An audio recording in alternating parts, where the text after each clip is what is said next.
In this example, we're going to look at how changing the value of b affects the graphs of sine and cosine. And so we'll start by graphing y equals sine x and y equals sine 2x in a standard window. So we'll do that on the graphing calculator. So y equals sine x, and again I'm going to highlight, make sure the second graph is a thick line so I can tell the difference, and we'll graph sine of 2x, and we'll put this in a standard trig window, so we will be going from negative 2 pi to 2 pi. So my original sine function, and here comes the graph of y equals sine 2x. So if you look at the original graph that completes one cycle from 0 to 2 pi, so the period was 2 pi, and look at the new function, ask yourself what kind of transformation is occurring here. And it appears that we have a horizontal shrink. Where we used to complete one cycle from 0 to 2 pi, we're now completing two cycles of the sine function. So I'm going to graph these on the original, graph these on the paper, and we'll talk about how you can figure out how to find the new period, because the period has definitely changed here.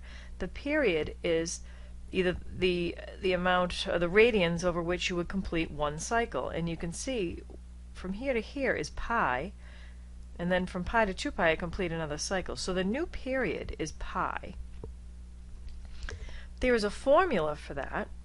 To find the period of a sine or cosine function that has been transformed, in other words, when the number in front of x, or the coefficient of x, is other than 1, you take 2 pi and you divide it by b. So in our case, we're going to have 2 pi divided by 2, and we now know the new period is pi. So where I was originally would complete one whole cycle from 0 to 2 pi, I'm now going to complete one cycle from 0 to pi. And let's look at the graph again. Here's my original function from 0 to 2 pi, and now I'm going to get one whole cycle from 0 to pi, and then a second cycle. I'm just going to show you how to graph the transformed function here. If we're still going to go out to 2 pi in this window. And I'm just going to focus on the positive x-axis for now, for time's sake. You can always fill in the left-hand side. So I know that my new period is pi, and I'm going to complete one cycle from 0 to pi. I know that I'm going to have, for a sine function, I have zeros at the beginning, half, and at the end. So I know I'm going to have zeros at 0, halfway right here, which is pi over 2, and at the end of a period, which is pi. The max is still 1. So if I call this 1. So the max is 1, and it occurs a quarter of the way. And the min is negative 1, and it occurs 3/4 of the way. So my max is, this would be pi over 2.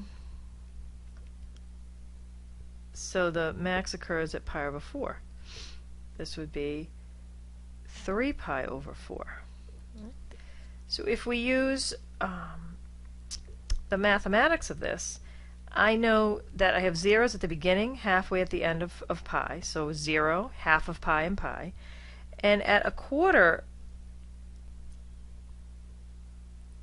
of pi, which is the same thing as 1/4 times pi, I would get pi over 4. So that would be my max. We know we have a min at 3/4 of the period, or 3/4 times pi, which is 3 pi over 4.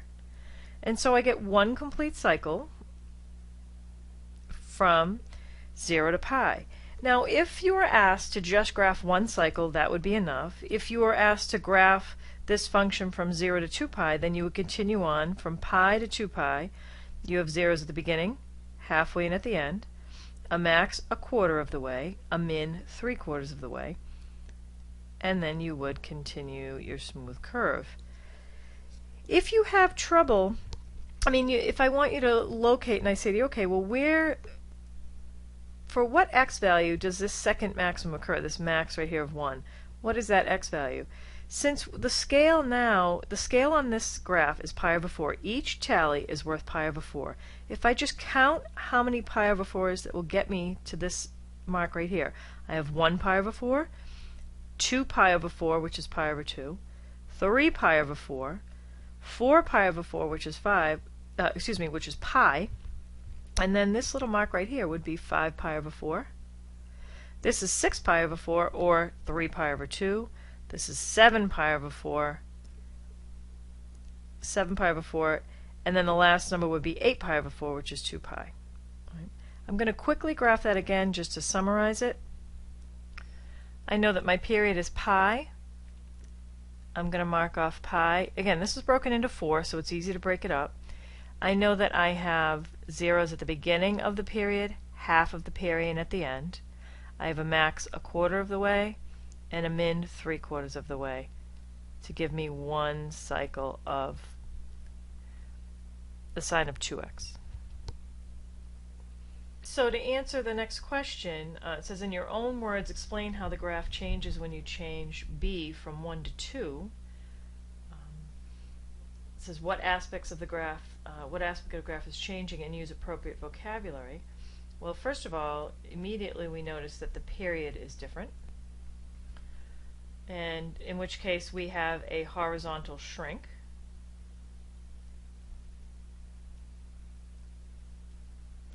And also the x-intercepts change, right? Or the zeros, the x-intercepts change. Where we used to complete just half of a cycle, we've now completed a whole cycle. Alright, now let's look at the next scenario. What if we change b, so on a cosine curve, if we change b from 1 to 1/2? And so we'll go in, we'll do the same thing. We're going to graph this on our graphing calculator. Go into our y equals, graph our cosine curve, and then graph the cosine of 1/2 x. You can do 1 divided by 2, x, so you can just do 0.5, close the parenthesis, and let's graph. Here's my original.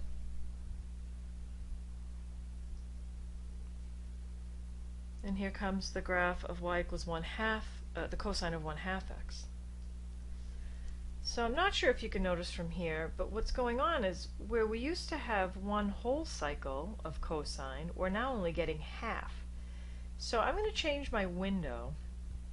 I'm going to go from, instead of going from negative 2 pi to 2 pi, I'm going to go from negative 4 pi to 4 pi. And then we'll graph.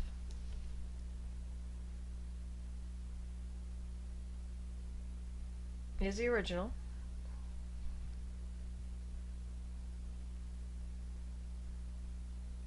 And here's the graph of y equals cosine 1/2 x.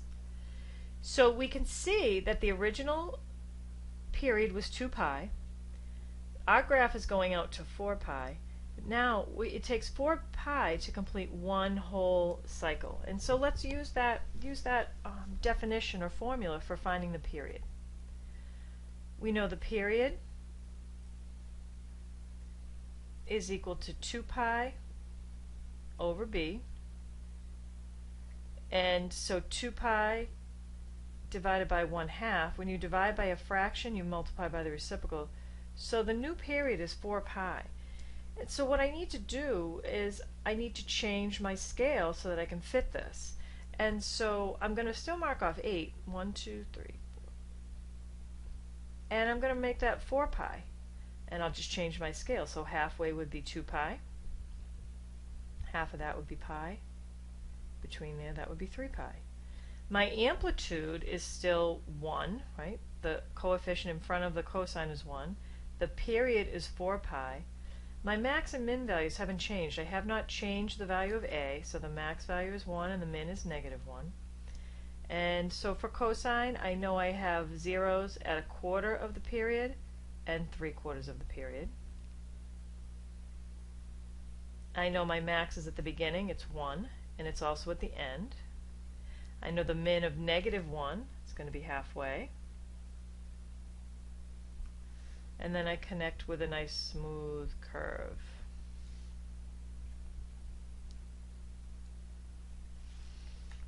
So I will graph let me just put in the graph of y equals cosine x so you can see that from 0 to 4 pi you should have two cycles of the original graph. So the original cosine graph is in red, and you can see that from 0 to 2 pi you get one cycle, and from 2 pi to 4 pi you get another. But since we have stretched this, that we're only getting one cycle.